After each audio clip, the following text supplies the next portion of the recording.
morning, people. Wanted to do a quick video here going up over Lookout Pass. See the sign right there on the right. I'm pulling Lookout Pass here. It's I think it's a 6%, might be about a 5, probably about a 6% grade. And I've got about 68,000, I think, gross. And I'm sure this guy right here, he's got 3 axles, so he's got a lot more weight than I. That's why he's going so much slower.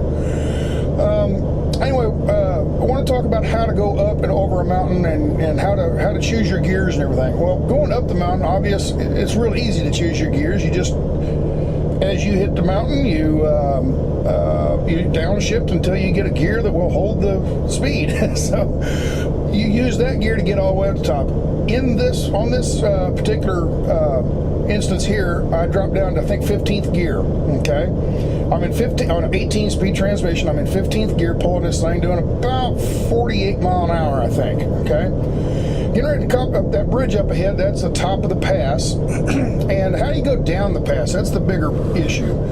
How do you choose? Well, the general rule of thumb in modern trucks is whatever you went up the mountain in, that's what you go down the mountain in. Whatever gear you went up in, that's what gear you go. That's what gear you use going down. If it's the same grade, now I know this mountain, it's about the same grade on either side. It's either 5 or 6%. I don't remember, but anyway, I crest the hill here, and you'll hear me let off the engine here. I'll be quiet.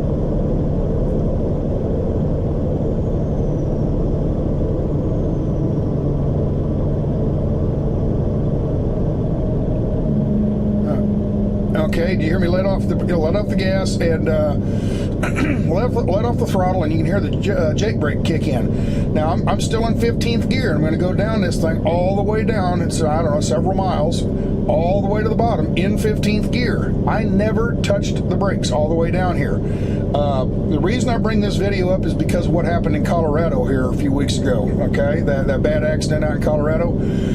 He apparently didn't know what he was doing coming down the mountain. He burned his brakes up and ended up killing a bunch of people. So how you go down, how you decide what gear to go down. Let's say you've never been on this mountain. I've been on this mountain before, so I know the other side's about the same grade, the percentage grade. But if you've never been on this mountain before and you don't know, there are mountains out there. Cabbage is one. Cabbage in Oregon, up in Pendleton, Oregon. That is one where you're going up a mountain, but you're going up at a gradual 1 or 2% grade for many, many, many miles. You get to the top of the hill and then you drop off, and it's a 6% grade for about 10 miles all the way to the bottom. How do you know what gear to use then? Because you went up at 65, 70 mile an hour in 18th gear, or your high gear, whatever truck you have. What you do is you get to the top of the gear, top of the hill, and you downshift a lot. You slow way the heck down and see if the engine will hold. And what you'll do is you put it in gear and turn on the jake brakes and let it hold and see if it'll hold. If the jakes actually slow you down, that means you can grab another gear and go up to a higher gear. If it won't hold you, then you have to go down. You need to get the under brakes now while they're nice and cool and slow down so you can grab a lower gear. Okay, when you're a rookie and you've never been down a mountain before, go ask other drivers. Get on the radio and ask other drivers before you get to the mountain. What gear would you go down? And that's how I first learned. The very first mountain I ever went down, I asked the drivers on the radio, I've never been down a mountain before. What should I do? And he says, how much? They ask you questions like, how much weight do you have? What kind of motor do you have? And do you have a jake brake? Because back when I started, there were a lot of trucks that didn't have a jake brake. Now today's motors, some of the motors like the ISX Cummins, they have what they call a C brake or a inner brake. They are even better than jake brakes. It's the same technology. It's just theirs is designed a little bit better, and it'll actually slow you down more than any of them. Anyway, you go down these mountains, and it's just. I lost my track of thought there that I was watching that truck. But anyway, and I'm also recording this. I recorded it and didn't talk when I was coming down. I'm overdubbing this with the audio, with the dialogue here. But anyway, when you go down a hill, you go down in the lower gear than you think you need, and you can always upshift. Okay, but once you get to going too fast and you burn your brakes up, you can't downshift. Okay, sometimes you can't get slowed down to get into that lower gear. And like I said, that's what happened in Colorado. So I don't know. This is not an in depth or whatever. It just gives people an idea of what you're supposed to, what you need to do on a downhill like this. Back in the day, before Jakes were invented, Jacobs brakes is what they're called. Jacobs is the company that designed them, and they were owned by Cummins, if I remember right. But before the days of Jake brakes, you'd go down this mountain about 5 or 10 mile an hour, okay? Because all you had was the engine with no back pressure, okay? There was no back pressure inside the engine to hold you back, so you had to use your brakes and go slow enough your engine and your brakes could do it. Back then, you still, even today, they should train. I don't know if they do in the schools or not, but they should train you how to do stave braking, okay? Now, before my day, they would go down a mountain and they would just drag the brakes. They put people ask me, oh, why do I get so many gauges on the dash of this truck? Well, one of the gauges is brake pressure application. So when you're going down a mountain without Jakes and you need to hold your foot on the brake, you can see how much pressure you're putting on the brake chambers, okay?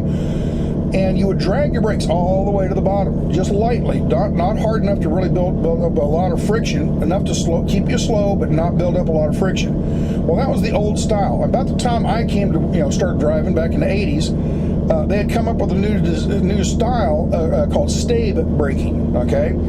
And what that was, the Jakes were starting to come in, and what you could do is come down, you'd hit your Jakes, and the Jakes would hold you back, but not quite, because they weren't near as good as they are today. They didn't have as much back pressure back then. They would help, but they wouldn't hold you back. And what you'd do is you'd get on the brakes nice and hard to slow down, and then you let off the brakes completely and let your Jake brakes keep you fairly slow, losing ground the whole way, and your RPMs are going up and up and up. And once you got up to a certain RPM and speed, you would hit on the brakes real nice and hard again and slow back down. So you do this speed up, slow down, speed up, slow down, speed up, slow down. But whenever you're on the brakes good and hard, the brakes are heating up. But when you let off of them and let the Jakes work, you let the brakes cool back down. And it was kind of I wouldn't say an art form, but there was a technique to it. You had to learn it, okay? And it was called stave braking or stab braking, okay, because you're stabbing on the brakes, okay. So that was a new design. Well, then the trucks, the engines got stronger and bigger horsepower, and the Jake, what they call compression brakes got better and better and better. And in a modern truck today, basically you can go down the gear you went up in, you can usually come down in the same gear. It wasn't like that years and years and years ago. It used to be years. Some of the really old timers can sit and tell you when you come down a mountain like this, you're doing 15 mile an hour and stuff like that, to keep in control. So anyway, this is long enough here. I thought I'd just excuse me. I just wanted to kind of give you an overview of how to come down a mountain, and this is not an exact by the book letter. It just gives you, people that don't drive a truck, give you an idea what to do, how to do it. But anyway, I'm coming down the bottom of this hill down here is Wallace, Idaho. Beautiful, beautiful, beautiful town. They filmed a movie up there. I think it was a Pierce Brosnan volcano movie. I can't remember the name of it. Maybe it was Volcano. Maybe it was the name of I can't remember. But anyway, it's a beautiful, beautiful area. If you're ever on vacation up here, make sure you stop in Wallace and look around. It's just a really pretty nice, scenic town. So I'll let you go now, and we got more coming later on. So take care. Ciao.